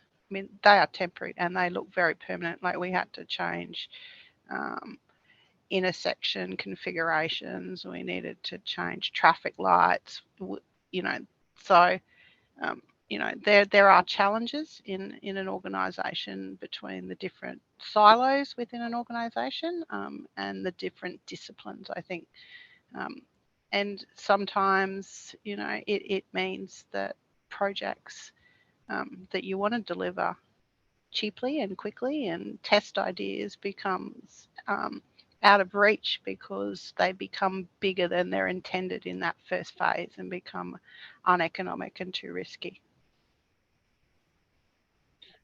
Good, thank you very much, Beck.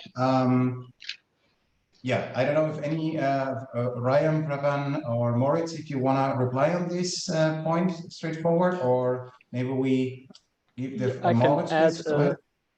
Yes, just to add a little bit about how that process worked kind of in the pandemic phase and doing temporary interventions. In the Netherlands, it was not so much on the street or the infrastructure side, but there was temporary terraces and things like that. I see the same principle in general when you go out and do something somewhere. The temporary character, the fact that it's an experiment, it has a defined duration of time, and it's not permanent. The fact that it's not permanent makes it less of a threat. And I think the same mechanism worked also internally. So, of course, there's some departments that were more reluctant to change the use of or parking places or create do other temporary installments in public space, but because it's permanent, and there was also, of course, a need to do something because it was a new situation, and everybody was open to help to make the best of it. I think that's also that helped. But the fact that it was temporary, and we're just going to do it for this summer, and then that made it a workable strategy for all the departments. Okay, thank you. Thank you very much, Moritz. Juan Carlos, I think you had also some ideas, feedback from Vitoria-Gasteiz. I cannot hear you. I think your microphone is not well connected. No, that's not working. Not working, fortunately. Juan Carlos, by the way, is working for the Center of Environmental Studies at the Vitoria-Gasteiz municipality, Vitoria-Gasteiz being former EU green capital and very committed to the green capital area. So Juan Carlos. It's working now? Yes, now, please. Yeah, sorry, yes, I've changed the mic because it seems there's a problem with my headphones. Yeah, thank you so much, Pablo. Good morning, good night to our colleagues from the south. Yeah, I would like to congratulate to all the speakers today, just because I've gathered a huge amount of different examples, but my interest would be related about the evaluation of the temporary measures and the evaluation of the tactical urbanism approach, no? Because yes, this temporary approach, if it's a success, what I consider, not always, but the next phase should be the consolidation. How are you proceeding with the evaluation of the measures? Thank you very much for this. And Beck, you want to start? Yeah, no, I'm happy to throw to someone else. I mean, I feel like I'm dominating this conversation, but okay, I can. I mean, no, it's fine. I think it's just give it a start, and then we go around the other way. The other way. Well, I mean, we collect all sorts of metrics to evaluate the success of our projects in terms of, you know, the number of people that are using it, the cost, you know, cost per widget to deliver it, and we collect that information over time because we actually want to be in a really strong position to convince people, decision makers, to invest that amount of money again on a project that we put forward that comes out of that lighter, quicker, cheaper approach to being a more permanent gesture for the city. So evaluating success of this stuff is you know, hugely important and underpins sort of that pathway to delivery for us. Thank you very much. Maybe Pravan from Bangkok? Sorry, what was the question again about? Question is how to evaluate, for example, with regard to the We Park initiative that you are leading in Bangkok, or together with the BMA, of course. The question is, how can you evaluate the interventions you're doing? Evaluate the outcome that we did, right? Yes. Okay, actually, we got the granted from the health department. So actually, it's our job also to give the final evaluations of what we have done so far. So I think and I think I like to put it this way, because it's when we started out, right? There's so many opportunities and so many obstacles that we have to face. So we kind of try to get something done first in the first place, so that we can have some database that we can base on, so that when we talk to like when we first started, when we didn't have any precedent prototype before, it's very hard to convince people to really try to do what we are thinking in our head. But actually, once that we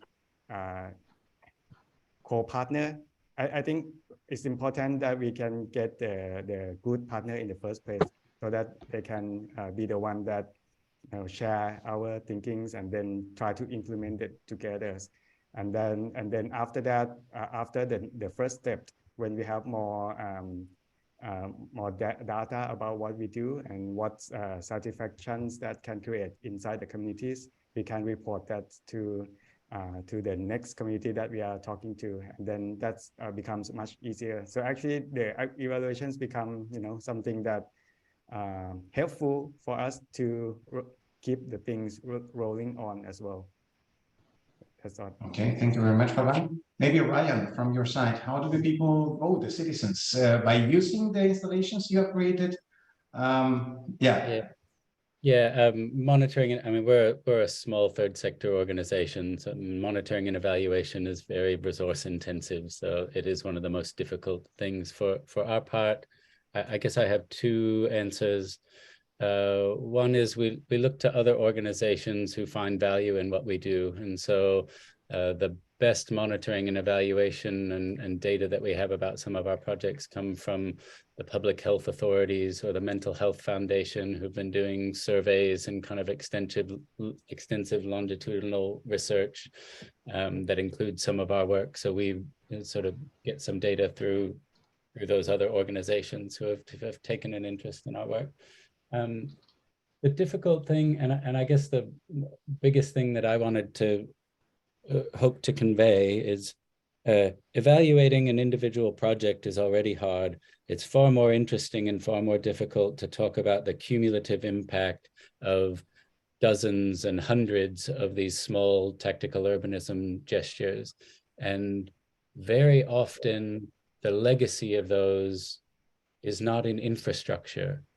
When we have this conversation about pathways to permanency, doing tactical urbanism and hopefully leading to a permanent cycleway or whatever, that's all true, and infrastructure is a huge part of it, but it's not the only part.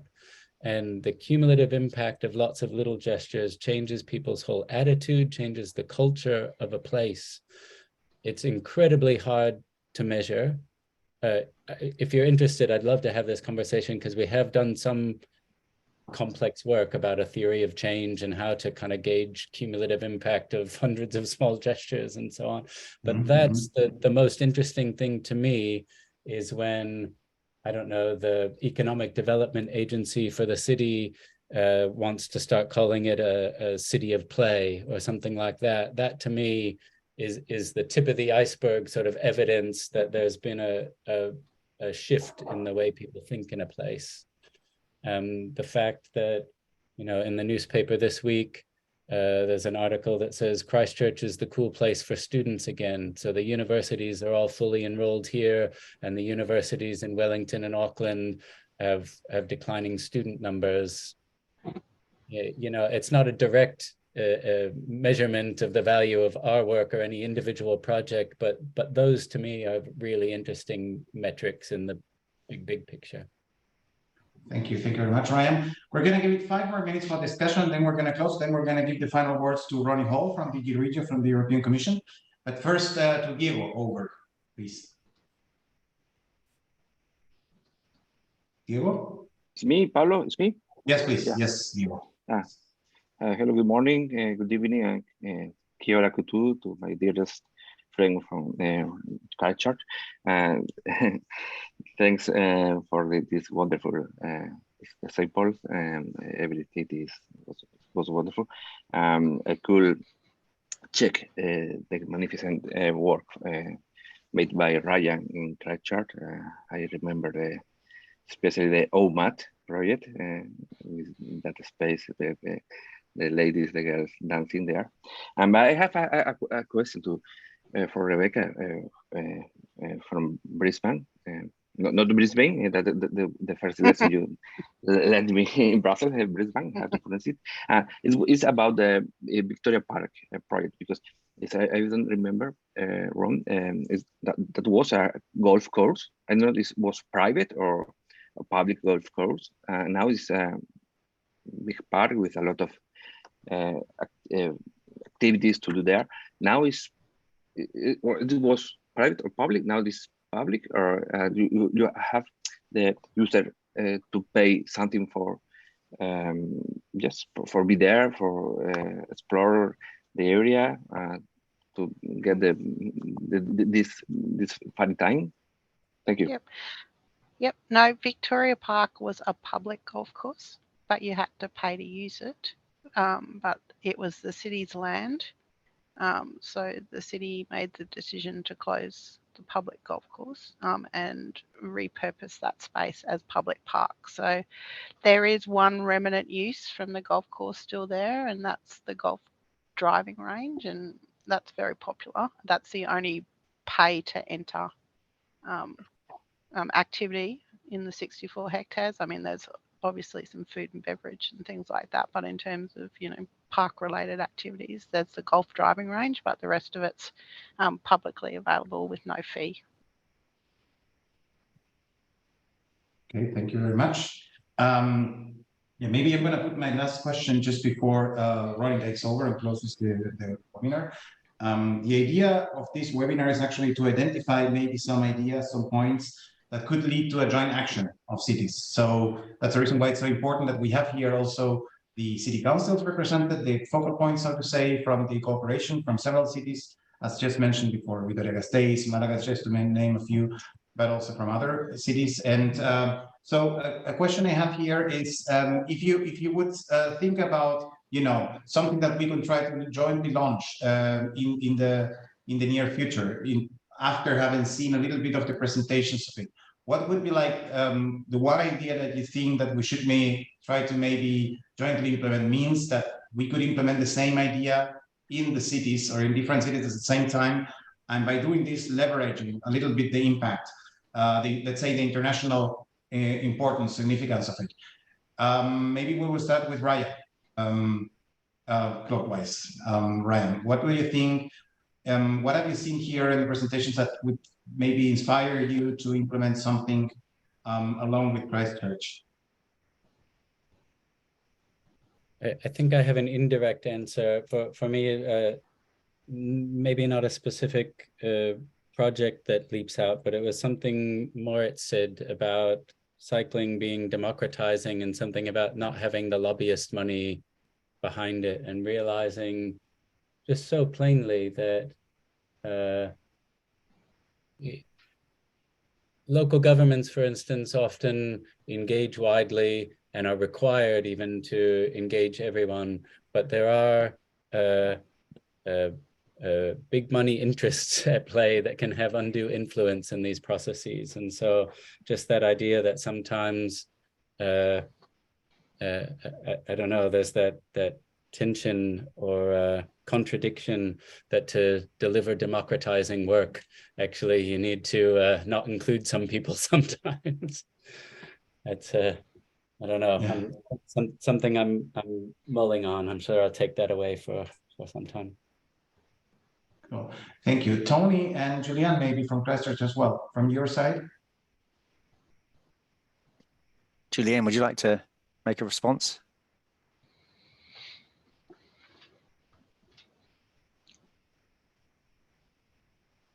You can't hear? Oh, okay. Well, from my perspective, I just thought that we had some synergies around the developing green spaces in the city. It's a huge opportunity for Christchurch, and it looked like there was quite a theme of testing new ideas for green spaces. That was sort of a common theme through many of the talks. So we have a huge regeneration program going here to green our city, and of course the Avon River regeneration program as well. So that's turning that into a living laboratory. The idea that we've got this big area which we can see over time how it's changed and all the different engagements that have taken place, and the visions from the future to the what's actually delivered, and the lessons from that in terms of resilience as well, thinking about climate change and climate resilience, in that it's a linear park alongside a river, so it offers a whole lot of other ideas to test new ideas and around resilience and around engaging the community about what that space should be. So I wondered whether that might be a theme that we could follow up with, the sort of maybe it's multi-use spaces in the public realm. Yes, thank you very much. I took note. So green spaces, testing resilience, multi-use spaces. Let's move to Beck, from your side, Beck. Yep, I think what would be most useful for Brisbane particularly is to be a bit bolder in terms of how light our first touch is. We tend to, because of public safety or because of a whole lot of other reasons, over engineer that first gesture. And I think we need to be braver about trusting that process. I also think too, though, that whatever community engagement strategy you employ, whether it's like an ideation process with the community like in a Spark was, or whether it's some other way that you test ideas, that generating community support and ways that we can actually share how we do that gives de-risks decisions for decision makers, and that's important, particularly for government, to actually have, to de-risk that decision for our mayor to close a city street and know that, that the community are supporting that type of tactical urbanism. So ways to do that would be hugely useful as well. Thanks very much, Beck. By the way, as mentioned, Brisbane working with Barcelona mainly and having a great chance because of the Paralympic Games 2032. Quickly to Bangkok. Prapan, what would you say has been really inspiring for you and something that you would think could be an interesting project jointly with some of the cities here from Europe and the countries? Yeah, having seen other projects today, right? I think when we think of the public space in Bangkok, maybe it's not something that as an Asian people we talk about a lot about, but actually the possibilities that it could lead to is very wide, and we think that there are much more possibilities that the citizens of Bangkok need to talk about, to open up more possibilities. For example, like the dance, the others kind of activities that might really open up new ideas, what I mean? Because what we work on is basically based on the park concept, but actually in the future, the possibility of the public space should be much more than that. And I think through this kind of tactical urbanisms, we could uncover those kind of new typology of how people can enjoy the public space together. Yeah, so that's what I learned today a lot. Thank you very much, Prapan. Moritz, how about you? Yeah, I've found it very inspiring today to hear about all the great work and projects in the other cities or regions. And to me, what came out to me was really the fun and the inclusion of all those projects. It's really about positive experiences that are being created by this installation or this intervention, and I think that's a very powerful tool to create change. And relating that to cycling, I'm curious. There's a lot to be said about it, but I think maybe an interesting starting point can be a nice community event, a bike ride, with people, maybe not even with the infrastructure in place, maybe finding help from the police and clearing a route and just getting on bicycles with people of different ages and everybody, and have some fun with that, and having talks about maybe the role of cycling, and maybe there's a need to develop it, and that can be a nice maybe a seed or a starting point for future discussions. Super idea. Super idea. A bike ride. Maurits, last one, Julian, and then over to Ronnie. Please, Julian.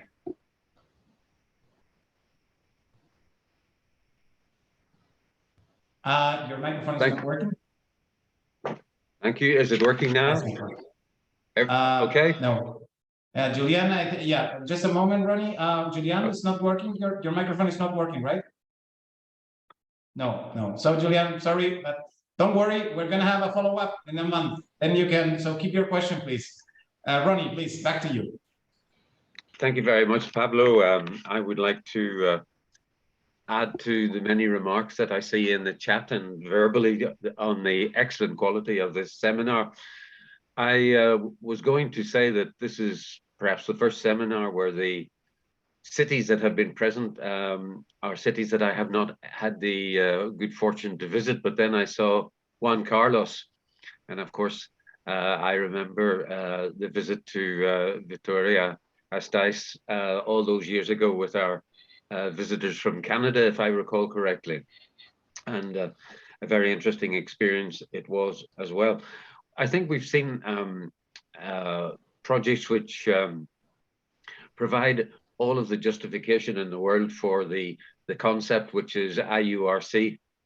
That is to say that we no longer leave diplomacy and international cooperation to the Minister of Foreign Affairs, even though he or she would be the key person, but we actually have the people at the decentralized level cooperating on real concrete projects that make a difference to the quality of life of citizens across the world, that build people-to-people relationships, and last but by no means least, as far as the European Union is concerned, build opportunities for business income and employment generation, because we do have an economic justification for our intervention in the European Union under the heading of IURC. If I could say one thing that struck me from the discussion this morning, which I don't know, Pablo, maybe we could think about it, a theme for the future is somewhere around the idea of managing resistance.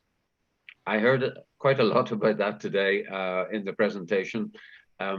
Managing resistance, for example, in some cases clearly has been done through partnership, and the Brisbane Big Book is, I think, a clear example of that. I've also heard Ryan say that you sometimes manage resistance by ignoring it, if you can. So there's something about how do you transform, how do you promote change in circumstances where you have fairly powerful opposition. That's just an idea that I'm throwing out there, and no doubt many of you have been thinking deeply about that over the years of your working life. I'm always amazed also how I see new projects emerging in these discussions, ideas that I had never contemplated emerging. For example, I like the example from Christchurch of ways of engaging people in the street, because cities can be very lonely places, and as we know from all the research and indicators, loneliness is a 21st century problem, with all kinds of mental health issues that were exacerbated by the pandemic. And the idea is that somehow you can engage people in the street to interact, I thought was something that was very positive indeed. So I wish you all well. I wish Brisbane all well in the enormous task of preparing for the Olympics. I wish Bangkok well in their ongoing pursuit of nature-based solutions in the city, which is a top priority for the IURC, and clearly we have a lot to learn from you. And well, maybe I will have the opportunity to catch up with some of you face-to-face in the not too distant future. I've been to Australia. I've never been to Bangkok, to Thailand or New Zealand, so that would be something I would like to rectify in 2023 on behalf of the European Commission. So thank you very much for your attention, and all the best. Thank you very much, Ronnie. Ronnie, being a former principal advisor at DG Regio, in charge of international relations, and now active senior advisor for it, and actually, I would say the grand seigneur, so to say, of all these international city-to-city cooperation projects led by the European Union since about 10 years. So thanks, Ronnie, for this. And yeah, last words from my side, just on the so to say organization. We're going to follow up with an email summarizing some points. We're going to send you also to the speakers a kind of a little summary of this session, and we'll ask you whether you would be fine with uploading the slides, or if you prefer us rather to put the video over there, or if you don't want none of that, it's no problem. We're gonna make a website news, and certainly we're going to have a second session of it, which is going to be on the 28th of March. We know already that the cities of Seoul and Dublin have volunteered to be there, and we will work out exactly which other cities may be able to join. And so that's it from our side. Thank you very, very much for you being there. Also, I see Raul over there from another EU project called ICP, International City Partnership. It's a twin project, so to say, of the IURC. So thanks, Raul, for joining as well. And yeah, a big hug and thank you very, very much to the speakers for these excellent presentations. Thank Thank you. you. Bye-bye. Thank you. Thank you so much. Bye-bye. Bye-bye. Thank you. Bye-bye. Bye.